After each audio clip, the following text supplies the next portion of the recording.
warahmatullahi wabarakatuh.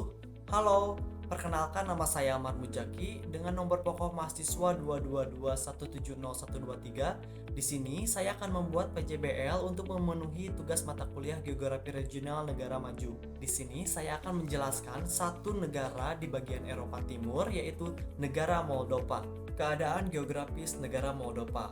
Negara Moldova terletak di Eropa Timur yang berbatasan di barat dan barat daya dengan Rumania dan di utara, selatan, dan timur dengan Ukraina.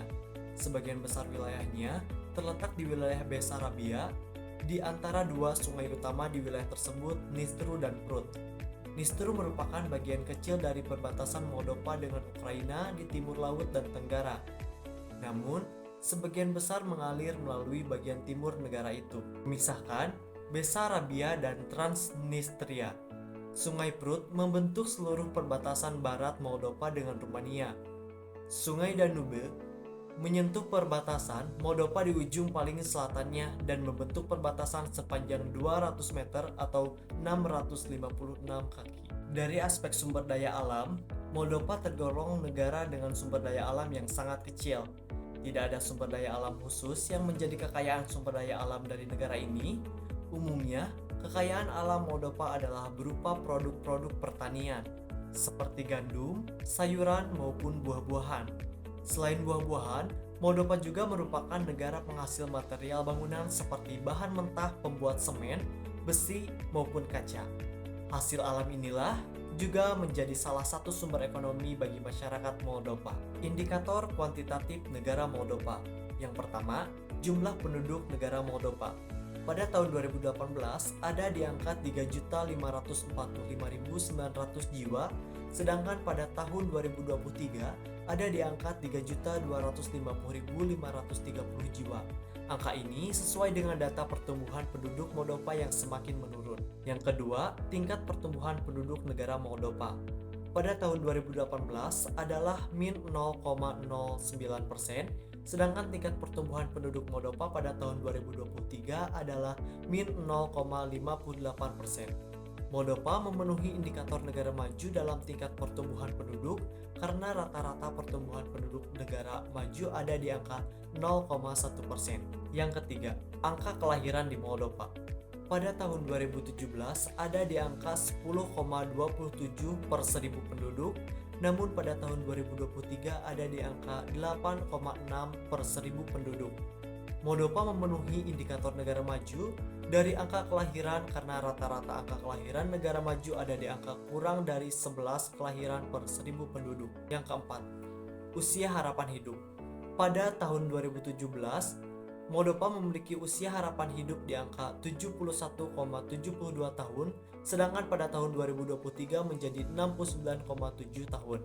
Menurut indikator negara maju, pada usia harapan hidup, Moldova tidak memenuhi indikator ini karena rata-rata usia harapan hidup di negara maju ada di angka lebih dari 77 tahun, sedangkan Moldova berada di bawah rata-rata tersebut. Yang kelima, pendapatan per kapita Moldova pada tahun 2022 menurut data World Bank ada di angka 5.714,4 dolar, sedangkan menurut data dari Siago pada tahun 2022 pendapatan per kapita Moldova ada di angka 13.300 dolar.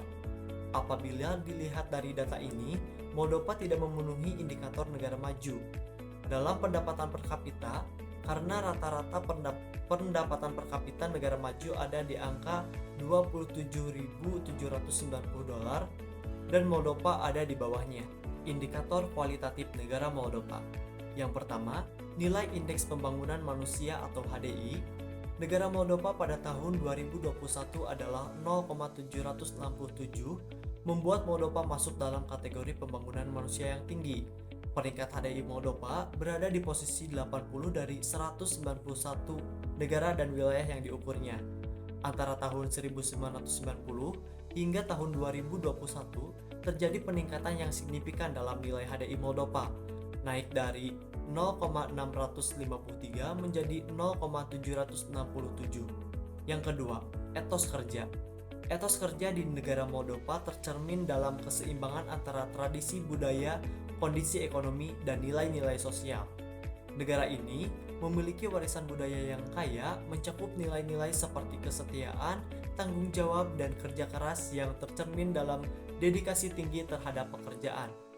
Budaya kerja keras menjadi bagian penting dari sikap etos kerja di negara Moldova, di mana meskipun dihadapkan pada tantangan ekonomi yang signifikan, banyak orang Moldova tetap berusaha kerja keras untuk mencapai tujuan mereka di berbagai sektornya. Yang ketiga, mata pencaharian. Mata pencaharian di negara Moldova memiliki sektor pertanian yang sangat vital dalam struktur ekonominya. Berbagai hasil pertanian seperti buah-buahan, sayur-sayuran, anggur, gandum, dan tembakau menjadi tulang punggung ekonomi negara ini. Keunggulan dalam sektor ini menjadikan negara Moldova sebagai pemasok utama produk pertanian. Yang keempat, tingkat kesehatan. Tingkat kesehatan di negara Moldova menunjukkan pencapaian yang cukup tinggi yang tercermin dari usia harapan hidup yang mencapai 71,72 tahun. Hal ini bahwa negara Moldova memiliki akses terhadap layanan kesehatan yang memadai dan berkontribusi pada peningkatan kualitas hidup mereka. Dukungan terhadap kesehatan juga terlihat dari infrastruktur kesehatan yang baik. Yang kelima, tingkat pendidikan. Negara Moldova tingkat melek hurufnya mencapai 99,6%, menunjukkan bahwa sebagian besar populasi dewasanya memiliki kemampuan membaca dan menulis yang memadai. Selain itu, harapan hidup sekolah yang mencakup pendidikan dasar hingga tinggi selama total 14 tahun, menunjukkan adanya komitmen yang kuat dari pemerintah untuk memberikan akses pendidikan yang merata dan berkualitas bagi warga negaranya. Yang keenam, kesadaran hukum. Penuntutan terhadap pejabat yang terlibat dalam korupsi juga meningkat. Menurut Transparansi Internasional, pada tahun 2010, sebanyak 37% warga Moldova melakukan suap, menandakan tingkat korupsi yang cukup tinggi. Salah satu lembaga yang paling sering dikaitkan dengan korupsi adalah polisi. Gerakan protes anti korupsi yang besar-besaran bahkan terjadi di Chisinau pada bulan September 2015 setelah terungkapnya penipuan bank senilai 1 miliar dolar. Hal-hal unik yang ada di negara Moldova. Yang pertama, Moldova terkenal sebagai penghasil minuman anggur atau wine dengan kualitas mumpuni. Pembuatan anggur sudah berakar dan membudaya sejak lama serta diwariskan secara turun-temurun.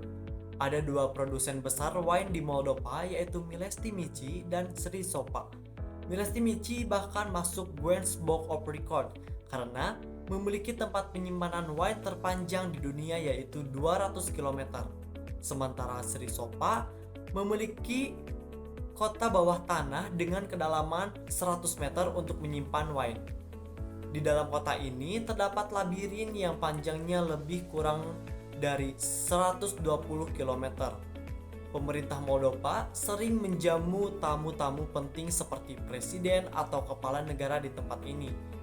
Konon kabarnya, Yuri Gagarin, kosmonot Uni Soviet yang sudah keluar angkasa, pernah tersesat di dalam labirin Sri Sopa ini.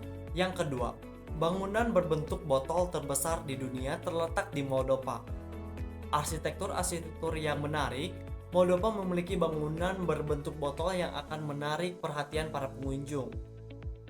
Museum minuman keras ini yaitu menara terbesar dari kategori tersebut di dunia, tingginya 28 meter dan menawarkan pemandangan pedesaan yang unik. Letaknya di desa Tirnausca dan menariknya banyak wisatawan karena alasan yang jelas. Tempat ini bisa dikunjungi untuk melihat banyak koleksi minuman yang beralkohol. Yang ketiga, ada 100 Hills, yaitu situs misterius di Moldova yang memiliki 100 gundukan pasir. Penduduk setempat tidak mengetahui asal-muasal gundukan tersebut. Kebanyakan orang percaya bahwa ini adalah tempat pemakaman orang-orang yang kehilangan nyawa selama perang kuno. Itu saja yang bisa saya sampaikan terkait negara Moldova. Terima kasih. Wassalamualaikum warahmatullahi wabarakatuh.